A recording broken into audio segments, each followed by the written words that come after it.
কিট্টুর বাবা কিট্টুর জন্য একটা খেলনা অর্ডার করেছে, তো ওটাকেই আমরা এখন আনবক্সিং করব। তো চলো দেখে নিই ওটা কেমন।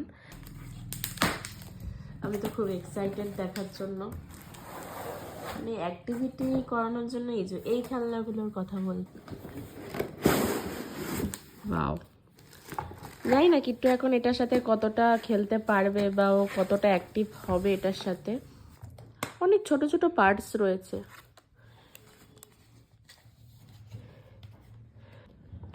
এটাতে কিন্তু ব্যাটারিও লাগছে বলে রাখি।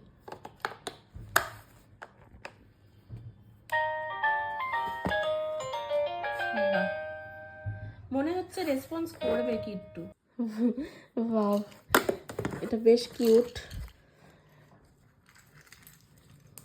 এখন কত কি বেরিয়েছে বাচ্চাদের জন্য, আমাদের সময় ছিল না হয়তো, বা হয়তো ছিল কিন্তু কোনদিন এইসব খেলনা বাবা মা আমাদের জন্য আনেনি, একদমই সত্যি কথা বলছি।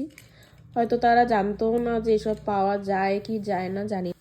আর যদিও আমি ভাবছিলাম যে এই খেলনাটা একটু হয়তো একটু বড় হলে ওর জন্য ঠিক হবে, কিন্তু আমি ভেবেছিলাম আমিও এটা নিতাম, আমার মাথায়ও ছিল, কিন্তু আমি হয়তো আরও 1-1.5 মাস বাদে নিতাম। কিন্তু ওর বাবা যেহেতু তাড়াতাড়ি অর্ডার করেছে, তো এখন আমি দেখছি যে এটা 0 মান্থ প্লাস আছে, মানে নিউবর্ন বেবিদেরকেই দেওয়া যায়। ঠিক আছে, কিট্টু উঠলে কেমন রিয়াকশন দিচ্ছে আর ও কতটা খেলছে কতটা বুঝছে ব্যাপারটা, এটা আমি নেক্সট ভিডিও শেয়ার করে দেবো।